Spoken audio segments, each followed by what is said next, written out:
What if I told you that two of the most controversial figures in wrestling history, men who weren't supposed to trust each other, let alone fight side by side, just flipped the entire WWE landscape on its head in a matter of minutes?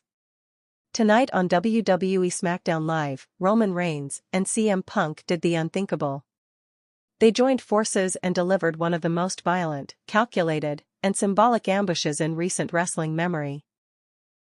Targeting not just anyone, but Seth Rollins, the reigning World Heavyweight Champion, and Bron Breakker, the company's most explosive new talent. This wasn't just a fight. It was a declaration of war. And it may be the beginning of a new era in WWE, one built on chaos, betrayal, and absolute dominance. SmackDown started like any other Friday night.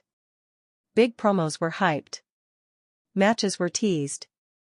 Fans filled the arena with signs and chants, buzzing over rumors that Roman Reigns might return. There were also whispers, quiet, internet-fed speculation, that CM Punk had unfinished business and might resurface. But even in the most unhinged corners of the wrestling rumor mill, no one predicted this. No one expected Roman Reigns and CM Punk, bitter rivals, two men with ego-driven histories and unmatched pride, to walk the same path again. Not after everything they've said about each other, not after everything they represent. And certainly not as a tag team from hell. Let's rewind the clock a few hours. Seth Rollins had just come off another dominant title defense, battered, maybe, but confident and riding high.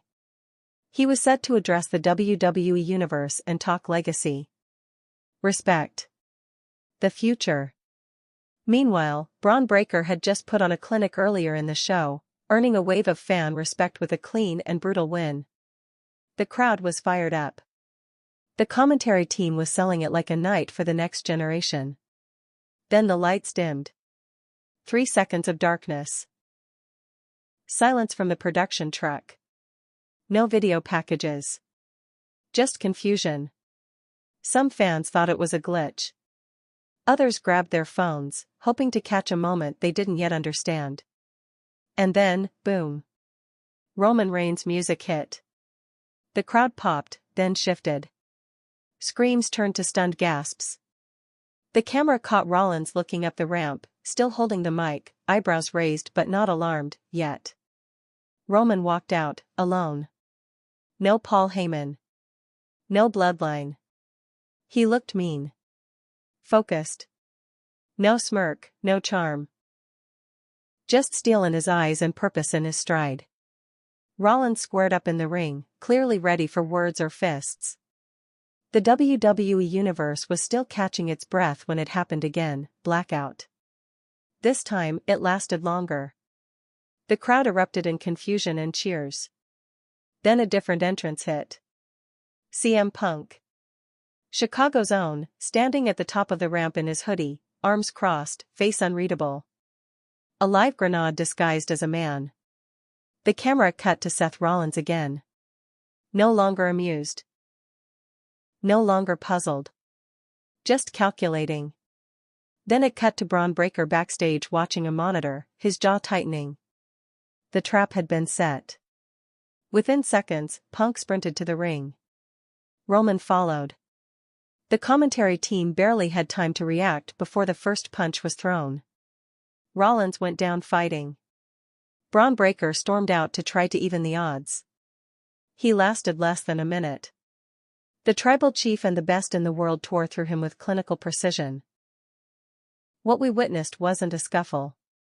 It wasn't a heel turn. It was an execution. And here's what makes it chilling, this didn't feel improvised. This wasn't a moment born out of rage. It felt planned. Two men with enough history to kill each other worked together like a well-oiled war machine. Why now? Why them? And why this target? We'll break all of that down in this video. From Roman's dark return, to Punk's chaotic re-entry, to what this means for Seth, Bron, and the entire WWE locker room. Stick around, we're going to unpack every frame, every movement, and every implication of this shocking night. Because when giants align, it's not just about who they crush. It's about why they crushed them, and who's next. Friday night in Pittsburgh. PPG Paints Arena. Packed house. Nearly 20,000 fans shoulder to shoulder, buzzing like it was WrestleMania season. From the moment the lights came up, you could tell this wasn't just another SmackDown. Something felt different. You know that tension in the air, palpable, electric, like the room knows something before anyone says a word? That's what this was. The WWE production crew was working like a military unit. Backstage personnel walked a little faster. Superstars in the locker room were glued to their monitors. Even Michael Cole's voice, normally sharp and booming, had a slight edge, like he was waiting for his earpiece to deliver bad news. Rumors had swirled all week. Social media forums were eating themselves alive. CM Punk had posted a cryptic tweet, a photo of an old wrestling boot with the caption, "If I laced these back up, who'd feel it first?" Roman Reigns had been completely off the grid, no public appearances, no responses to Bloodline members, and no sightings at the Performance Center. Fans arrived already theorizing. They were ready for returns, call-ups, maybe even a shake-up in the title picture. What they weren't ready for was a full-scale assault that would blindside everyone, including the cameras. The show opened strong. Bron Breakker, white-hot off his NXT success, was announced in a singles match against LA Knight. The match was fast-paced and hard-hitting. Breakker exploded with suplexes, showcasing that signature Steiner strength. LA Knight got his pops, of course, but Bron's dominance was undeniable. Backstage, Seth Rollins was shown walking the hallway in his extravagant jacket, World Heavyweight Championship slung over his shoulder. The commentary team hyped his appearance. Seth Rollins is here to speak on his latest title defense, and maybe issue a challenge? Production cut to a close-up of Seth staring into the camera. He smiled, arrogant, confident, in control. "Time to talk to my people," he said. "Let's raise the bar again." Music hit. Rollins strutted out. The crowd sang along to Burn It Down, waving their arms, phones lit, the usual Seth Rollins spectacle. Business as usual. But something was off. The lights flickered during his entrance. Just for a second. Barely noticeable. Michael Cole chalked it up to a glitch, but you could hear the question in his voice, "Did anyone else see that?" Rollins entered the ring, grabbed the mic, and began to speak. He talked about legacy. About standing tall after defending the title again. He mentioned his respect for Bron Breakker. He name-dropped Roman Reigns, the man who used to think this was his yard, with a smirk. The crowd ate it up. Until it went silent. Without warning, the arena lights dimmed again, this time slower. Methodical. Like a hand was deliberately turning the power knob down. No music. No video. Just murmurs. Confused fans. Phones flickering. Production cut to wide crowd shots.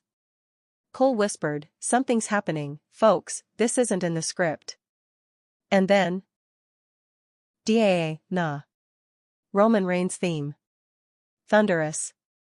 Unmistakable. Roman Reigns hadn't been seen on WWE programming in over a month. No promos. No appearances. Just silence. That alone would have been enough to steal the night. He appeared on the stage, flanked by no one. No Usos. No Solo. No Heyman. Just Roman in his black combat vest, staring straight ahead like he saw something no one else could. The crowd's reaction was confused, cheers, gasps, some boos, but the noise was deafening. Rollins stood in the ring, eyes locked on Roman. He adjusted the mic, about to speak, but he never got the chance. Blackout. Again. This time the darkness felt longer. It stretched. Fans shouted, trying to film. Security guards in the front rows looked at each other. Commentary went dead. And then, Cult of Personality hit. Explosion. The entire arena turned into chaos. People jumping. Fans screaming in disbelief. A sea of heads turned to the stage where CM Punk appeared under the spotlight, hoodie on, fists clenched. He didn't wait. He didn't pose. He ran. By the time the lights fully returned, Roman was halfway down the ramp. Punk was seconds behind. Seth Rollins had dropped the mic. His face wasn't confusion anymore, it was alarm. At that exact moment, the camera cut to the back. Bron Breakker, fresh off his win, was watching the monitor. He didn't hesitate. He sprinted toward the entranceway. The pieces were falling into place. But by the time Breakker reached the curtain, the ambush was already underway. Tonight didn't just feel big, it felt orchestrated. This wasn't a return pop. This was a strategic play. A hit job. The entire first half of SmackDown was bait, setting up for a war no one was ready to fight. And as Roman Reigns and CM Punk stood tall over two fallen stars, the message wasn't subtle. It was surgical. Before Friday night, the last time the WWE Universe saw Roman Reigns on live TV, he was walking out, not defeated, but disconnected. Not stripped of power, but stripped of something worse, relevance. Solo Sikoa had started asserting himself. The Usos were fractured. Paul Heyman was silent. For the first time in nearly 3 years, Roman Reigns wasn't in control. And when Roman isn't in control, he disappears. That's exactly what he did.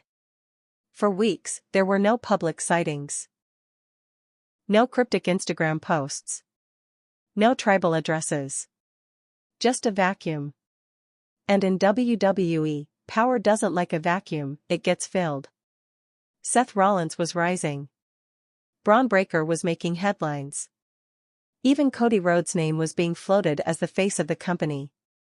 The tribal drums had gone quiet. So when the lights cut on SmackDown, when that signature bass line hit, it didn't just echo through the arena, it punched through the atmosphere.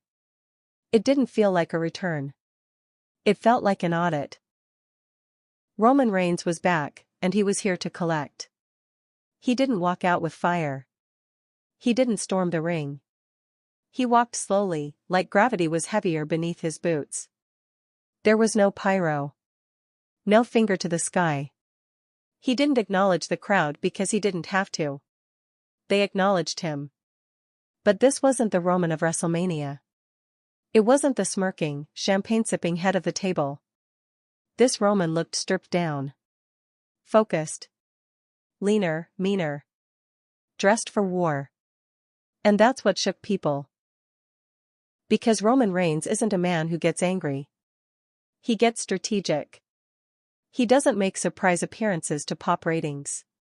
He shows up to send a message, and someone always pays the price. This was surgical. Every step down the ramp was measured. Every glance toward Seth Rollins was intentional. It wasn't just a stare down, it was a crosshair being locked. Roman Reigns had been watching from the shadows. Letting the company stretch out. Letting the spotlight move. And now, he was back to remind everyone, the game still runs through him. Even the commentary team went silent. Michael Cole, who's been calling Roman's matches for over a decade, didn't dare fill the air with speculation. He knew better. When Roman walks like that, it means violence isn't just probable, it's premeditated. Let's break this down beyond the spectacle. Roman Reigns' return wasn't just a moment. It was a message layered in symbolism. No bloodline. By walking out alone, Roman signaled a reset. This wasn't about family. It wasn't about drama. This was Roman returning to core instinct, dominance through force. No Paul Heyman, no whispers. No guidance. No veil of manipulation. Roman didn't need his advocate anymore. He came with his own narrative, and a partner more dangerous than any in his past, CM Punk. No words, Roman didn't speak. He didn't need to. Every second of his entrance was storytelling. This was Roman channeling something darker. Something cold. Think about the timing. Seth Rollins in the ring, mic in hand, declaring legacy. The lights drop. Roman appears. Seth Rollins was the one man Roman couldn't fully control in the Shield. The only one who ever truly defied him. The man who stabbed him in the back and never paid a real price for it. Until now. To fully grasp the magnitude of Roman's return, you have to look backward. Roman Reigns doesn't make impulsive moves. Every major turn in his career has been a carefully architected chess play. He didn't just turn heel, he rebuilt his empire from scratch. He didn't just beat legends, he outlasted and absorbed their narratives. He didn't destroy the Shield, he became what it always feared becoming. Roman has always been about one thing, supremacy. And if his grip loosens, even slightly, he doesn't argue. He doesn't complain. He eradicates the threat. And that's exactly what Seth Rollins was becoming, a threat. The fan-favorite workhorse. The champion that Roman never pinned to unify the belts. The man who started the Shield, broke it, and survived. Roman's silence over the past month? That wasn't retreat. It was recon. He let Seth bask in the spotlight. He let the fans forget just how dangerous he could be. And then he walked back in like a ghost, and reminded them. When Roman finally stepped into the ring Friday night, he didn't posture. He didn't grandstand. He stared at Seth Rollins like a man staring through time. Then the lights dropped again, and CM Punk arrived. That moment wasn't chaos. It was choreography. This wasn't Roman reacting. It was Roman executing. He had chosen his moment. He had chosen his target. And most importantly, he had chosen his ally. In aligning with CM Punk, Roman Reigns didn't just pick the loudest anti-hero in the company, he picked the one man who also burned systems down from within. Together, they represent a kind of force WWE hasn't seen in years. Not just power. Not just rebellion. Calculated demolition. Friday night wasn't about making a statement. It was about making an example. And now, every man in that locker room has to ask the same question: if Roman Reigns and CM Punk are standing side by side, who the hell stands across from them? Before the lights dropped and the arena erupted, there was only one clue, a whisper on social media. A single post. A photo. A wrestling boot next to a broken watch. No caption. No timestamp. Just an image. CM Punk didn't need to say anything. That's what made it worse. Because when Punk goes quiet, WWE starts to tremble. And when Cult of Personality exploded through the speakers on SmackDown Live, that trembling turned into a full-blown aftershock. The roof nearly came off. The crowd's roar wasn't just excitement, it was panic, confusion, rage, and ecstasy rolled into one. A man who had walked out on WWE more than once, who'd burned every bridge in sight, had just walked back into the building, unannounced, unforgiven, and undeniable. CM Punk didn't return for applause. He returned with purpose. And that's what made it terrifying. Let's be clear, CM Punk has always been a paradox. He's the anti-hero who never wanted your cheers. The pipe bomb prophet who turned rebellion into religion. The straight-edge superstar who destroyed every system he entered. Just to prove he could. In WWE's carefully curated machine, Punk is the one element they can't control. That's why he was dangerous before. That's why he's lethal now. For years, CM Punk was the man that WWE tried to forget. His name wasn't mentioned. His image was blurred in highlight reels. But you can't erase a ghost that haunts your foundation. And when he came back, he didn't walk. He charged. CM Punk didn't do the dramatic, spotlighted entrance. He didn't soak in chants. He didn't slap hands. He came down the ramp like a bullet. Hoodie zipped. No theatrics. Just momentum and malice. That wasn't nostalgia. That was war. And what made it even more unnerving? He wasn't alone. Look at the timing. Roman Reigns had just returned. The crowd was still reeling. Seth Rollins was still holding a live mic. Everyone was distracted. Everyone was watching the wrong side of the stage. That's when Punk struck. He came out while all eyes were on Roman. Not to steal the spotlight, but to complete the trap. This wasn't a CM Punk moment. It was a CM Punk move. Let's be honest, the last time CM Punk was in a ring, he left a trail of controversy so deep it split locker rooms. He'd fought backstage. He'd fought creative. He'd fought everyone. And then he was gone again. Most people assumed he was finished. Or if he returned, it would be as a sideshow attraction, a talking head with a nostalgic pop and no real power. But instead, CM Punk returned as the most dangerous ally Roman Reigns has ever had. This isn't about redemption. It's about revenge. On the company. On the fans. On the entire WWE hierarchy that tried to bury him. And the only thing worse than a bitter Punk is a strategic one.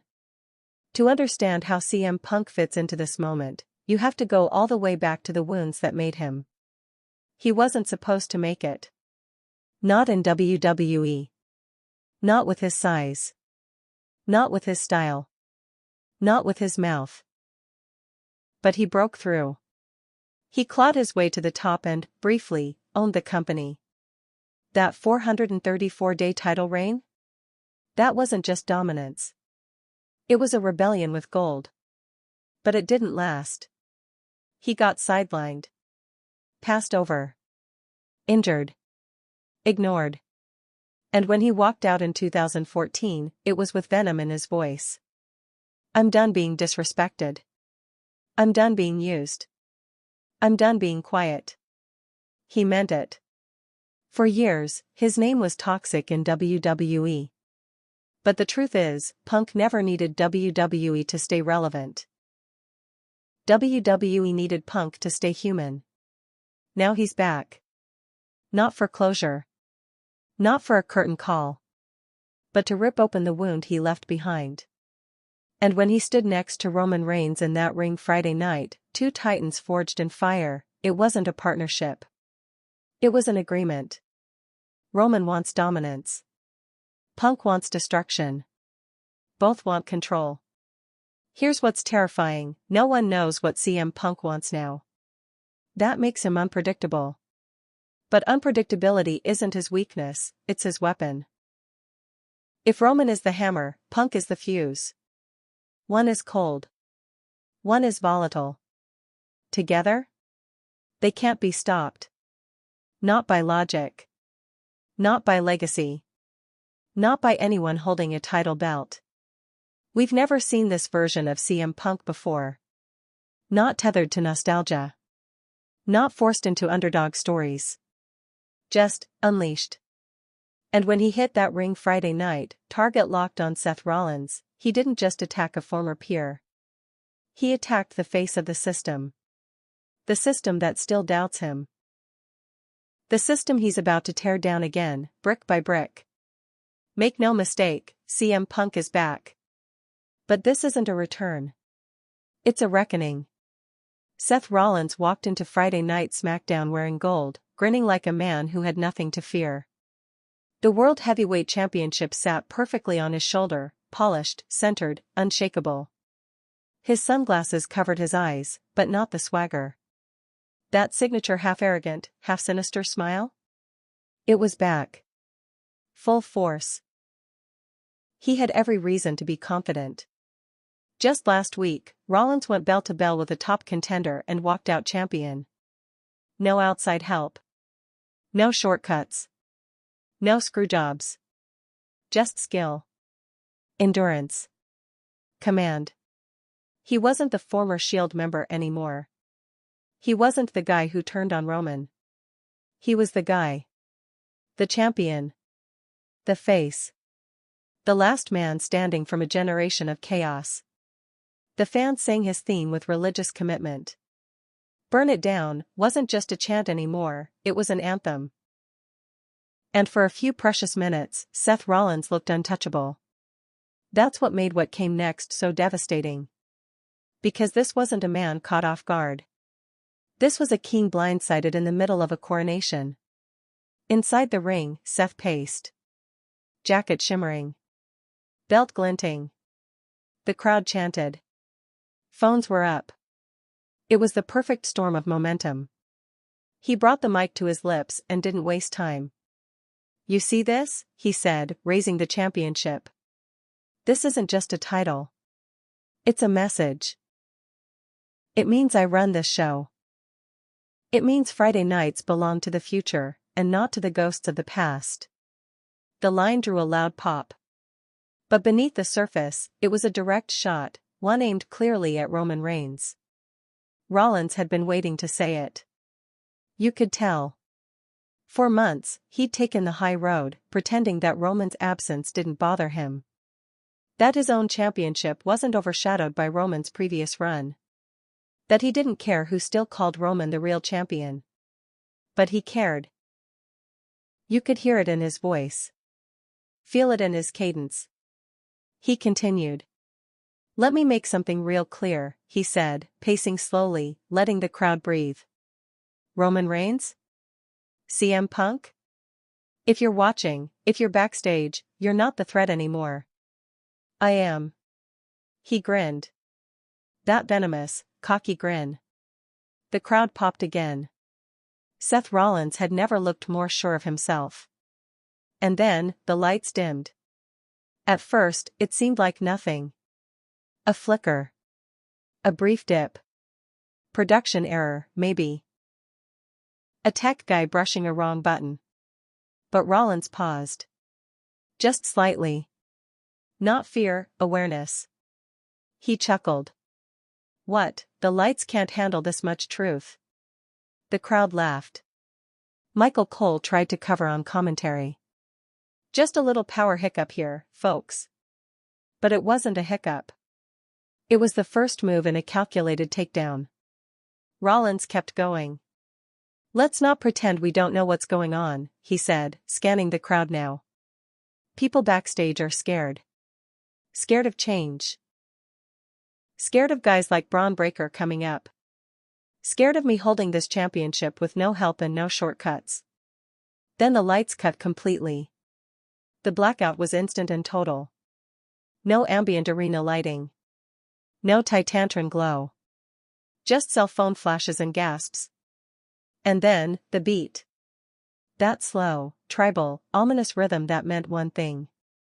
Roman Reigns. The arena detonated. The camera feed cut to Roman's entrance, dark, simple, brutal. He stepped onto the stage like a statue come to life. No bloodline. No pyro. Just intent. Seth Rollins didn't flinch. He lowered the mic, smirked again, and stared at the ramp. Roman walked slowly. Purposefully. No rush. No drama. Just inevitability. Rollins nodded, almost like he welcomed it. This wasn't fear. This was the champion calling the bluff. Roman had made his move. Seth was ready. And then the arena plunged into darkness for the second time. This one felt different. Longer. Heavier. The crowd didn't scream this time. They held their breath. Because they knew. Instinctively, they knew. And then the unmistakable guitar riff tore through the silence. Cult of personality. If the first pop for Roman was thunder, the reaction to CM Punk was lightning. Pure, blinding, unpredictable. The camera tried to find him. The entrance ramp. The crowd. Nothing. Then, CM Punk. Sprinting. Not walking. Charging down the ramp like a man with nothing to lose. Rollins turned. For a split second, everything froze. 3 men. 3 histories. 1 ring. Rollins, standing center. Roman, slowly stepping up. Punk, gaining speed like a runaway train. Then all hell broke loose. Roman struck first, Superman punch. Punk hit next, running knee to the temple. Rollins dropped like a puppet cut from strings. He tried to fight back. He rolled. Struck Roman with a boot. Caught Punk with a forearm. The crowd roared. But the numbers overwhelmed him. Roman launched Rollins into the corner. Punk followed with a knee. Roman with a spear. Punk dragged him up for the GTS. Roman hit another Superman punch as Rollins staggered. The sequence was surgical. By the time Bron Breakker hit the ring, it was already over. The champion was broken. The statement was made. This wasn't just an attack. It was punishment. And the last shot of the segment said everything. Seth Rollins laid out in the ring, championship belt half buried beneath him. Roman Reigns and CM Punk, standing side by side, not saying a word. Bron Breakker's rise in WWE hasn't just been fast, it's been violent. From the moment he stepped into NXT, Bron was a human explosion. Son of Rick Steiner, nephew of Scott Steiner, but carrying none of their baggage, just their brutality. His matches didn't go long because they didn't need to. He didn't just win. He wrecked people. Spears that broke ribs. Suplexes that bent reality. A look in his eyes like he was born for the fight. So when Bron was called up to the main roster, it wasn't a surprise, it was a warning. SmackDown promoted it as a new era. Commentators called him a generational athlete. The locker room? Not so eager. He wasn't interested in handshakes or introductions. He was there to make a name, not friends. And in the early hours of this now infamous SmackDown, Bron Breakker looked every bit the future of WWE. His match against LA Knight was physical theater, no wasted motion, no stalling. Just pace and punishment. Breakker hit a spinebuster that looked like it stopped LA Knight's soul midair. The crowd booed, then cheered, then just stood and watched. That's what Breakker does. He bends reactions. Confuses the lines between face and heel. By the time the bell rang, he didn't raise his arms. He didn't celebrate. He just left. Focused. Sharp. Dangerous. A storm waiting to collide with something, or someone. Backstage, Bron stood near a monitor. No interview. No promo. Just silence. He watched as Seth Rollins made his entrance. Tilted his head. Crossed his arms. He wasn't scheduled for another segment. No plan to interrupt. But Bron's whole career has been built on instincts. And something about the lights dimming, something about Roman Reigns appearing, flipped a switch in his head. He didn't check with a producer. He didn't ask security if it was safe. He just ran. The camera caught it. The blur of black trunks, boots pounding the concrete, a trail of stagehands diving out of the way. And at that moment, Bron Breakker made a choice. Not to align. Not to hide. To step into a firestorm. As Bron Breakker slid into the ring, CM Punk had just landed the first strike. Roman Reigns had just hit a spear. Seth Rollins was trying to crawl, swinging wildly, blood pumping, eyes wide with disbelief. Bron didn't hesitate. He launched at Punk like a missile. For 5 seconds, it worked. Shoulder block. German suplex. Punk tumbled like a rag doll. The crowd gasped. Not cheered. Gasped. Then Roman moved. They locked eyes. Two titans from different generations, one refined by chaos, the other forged in legacy. Roman took a step. Bron didn't back down. They charged. Roman swung. Bron ducked. Hooked the waist. Went for a deadlift German, and Roman elbowed out. Fast. Fluid. Surgical. Before Bron could reset, Punk chop blocked the knee. Roman followed with a clothesline. Down went the rookie. Punk stomped him into the canvas. Roman stood above, calm again. In seconds, the fight was drained from the rising star. Bron Breakker didn't just get beat.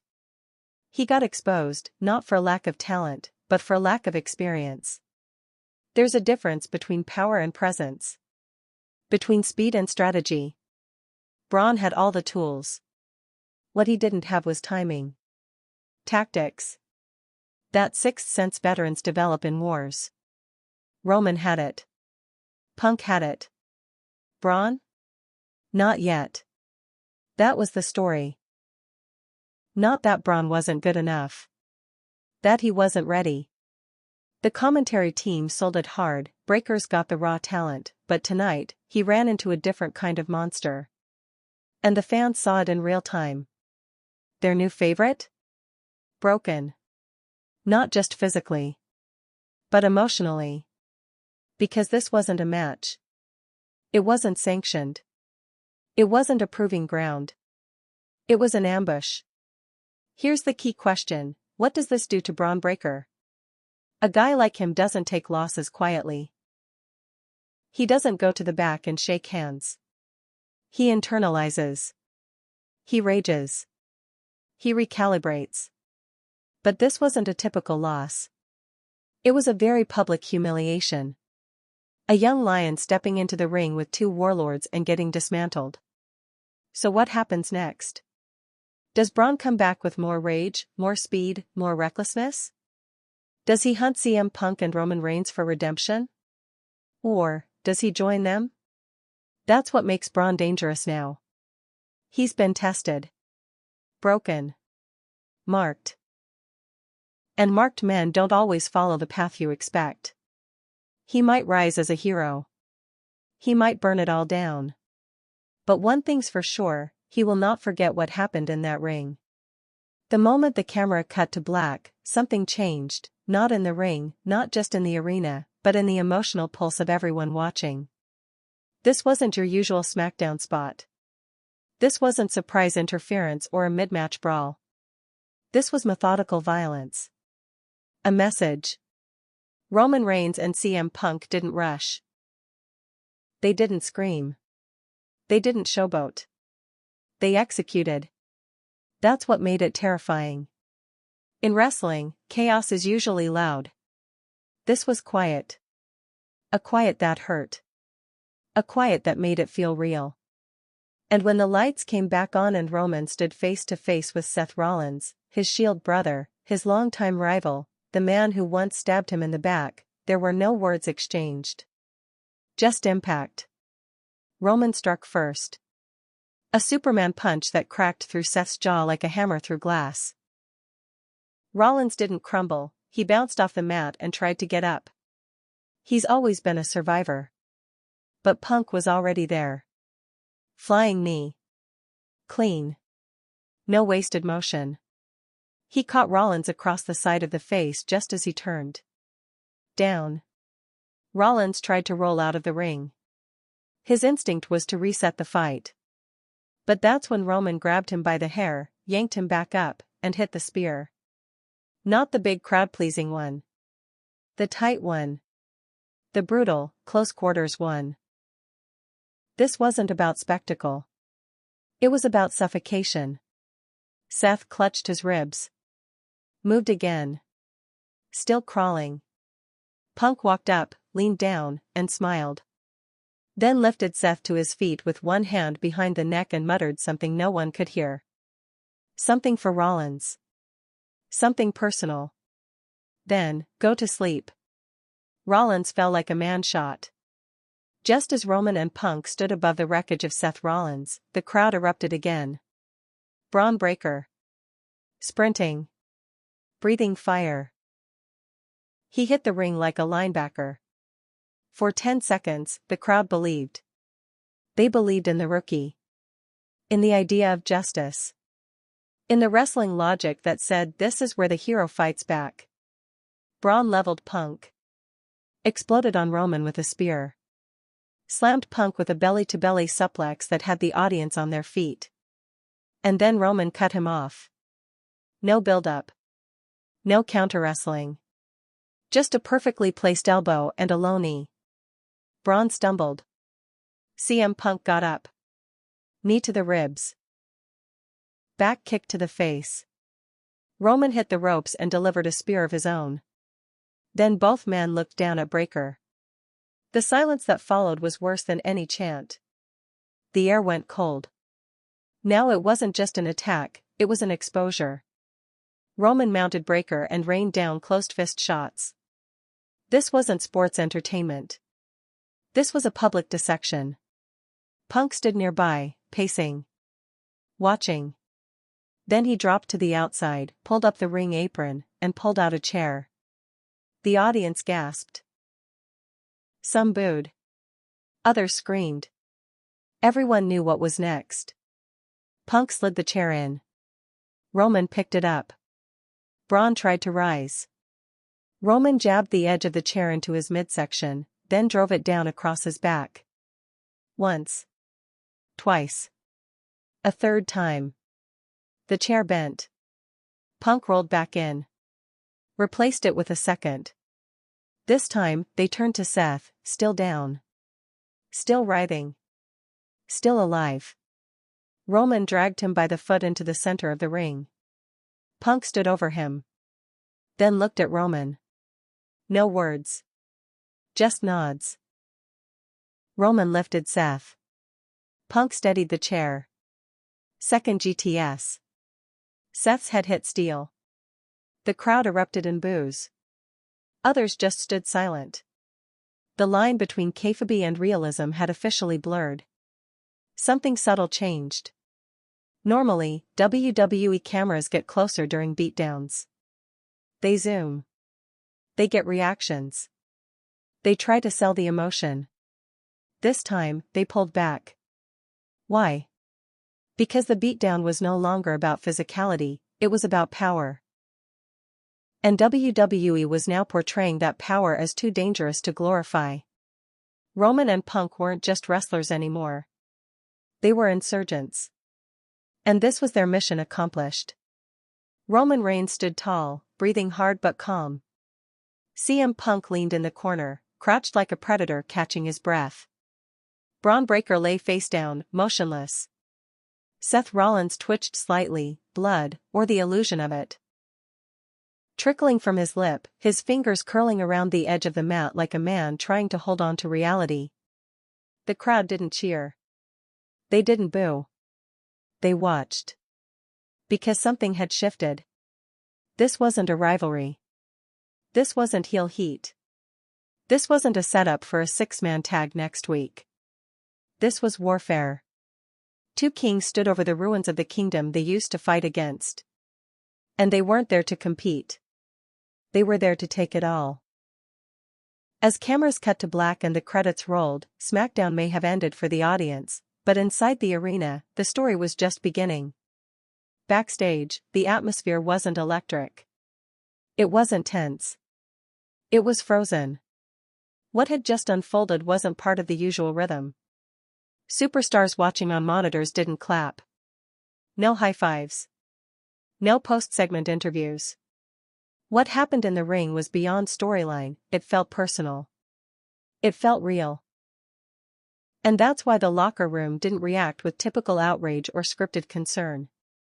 They reacted with fear. Because Roman Reigns had returned, cold, alone, stripped of all pretenses. Because CM Punk had reinserted himself, unfiltered, unleashed. Because two men who burn bridges had joined forces to burn the building itself. And everyone else had to decide, fight, follow, or flee. Backstage segments were never planned for this. But word traveled fast. Phones buzzed. Monitors replayed the ambush on a loop. Nobody could look away. Cody Rhodes, walking out of a production meeting, was reportedly one of the first to speak out. A backstage reporter caught his reaction, bitter and short. If they think that's leadership, they're more lost than I thought. Cody had long tried to paint himself as the next face of the company. He'd fought Roman. He had beef with Punk. Now, he watched as both returned without warning, without playing by the rules. Kevin Owens, visibly shaken, told a crew member off camera, that wasn't a statement. That was terrorism with entrance music. Bayley, in a private conversation picked up on a hot mic, whispered to Dakota Kai, "You see Rollins' eyes? That wasn't pain. That was betrayal." Not everyone was angry. Some were conflicted. Others, intrigued. Solo Sikoa, who many thought had broken away from Roman, was seen watching the monitor with an unreadable expression. He didn't speak. He just nodded once and walked away. Paul Heyman, who had not been seen with Roman in weeks, was nowhere near the arena. But sources backstage said he had arrived late, took one look at a screen, and quietly left. No comment. No acknowledgement. Just vanished. The Judgment Day, particularly Finn Balor, was said to be impressed. He told a backstage camera, off record, "That's how you take power. You don't ask. You just take." The Usos? Silent. Not present. That silence said enough. In the hours after the show, the roster quietly split into two unofficial camps: the loyalists, superstars like Sami Zayn, Becky Lynch, and Chad Gable, who saw the attack as dishonor, as cowardice masked by theatrics.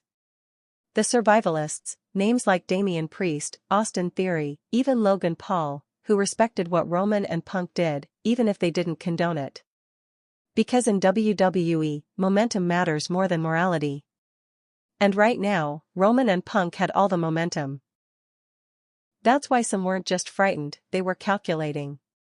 Rewriting alliances. Rethinking their roles. Asking the most dangerous question in professional wrestling: should I pick a side now, before it's too late? Sheamus, a locker room general, reportedly told producers, "This ain't about belts anymore. It's about control. And if they're building something, it's not gonna stop with Seth and Bron." He wasn't wrong.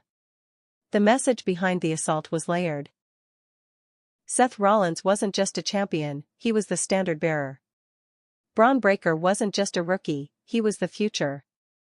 By attacking both, Roman and Punk had declared themselves above time. Not past. Not future. Now. AJ Styles, returning soon from injury, posted a rare cryptic tweet: "If you let wolves run the yard, don't be surprised when they come for the house." Trust is currency backstage.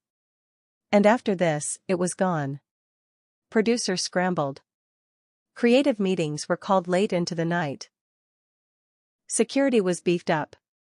People whispered. Even veterans who had seen it all, The Undertaker, Stone Cold, Edge, were reportedly texting executives. Because everyone knew what this was. Not just an angle. Not just a promo. This was an invasion. Not of outsiders, but of old gods returning. And when gods declare war on the present, no one is safe.